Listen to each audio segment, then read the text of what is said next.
Saya lahir tahun 1960 di kampung Lubuk Kawah, Temerloh, Pahang.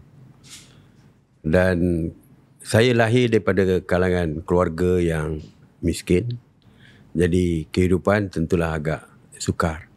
Tetapi sebagai kanak-kanak, kemiskinan tu tak pernah beri kesan kepada kanak-kanak lah. Sebab kita enjoy every day.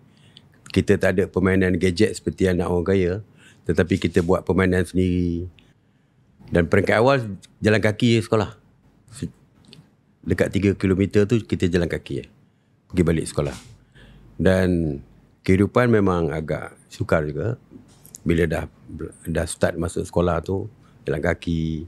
And then kalau hujan, kita tak ada payung. Kita ambil daun pisang untuk menjadi payung. Dan kita akan tidak melalui jalan raya. Kita akan pergi ke sekolah melalui masuk ke dalam kebun getah.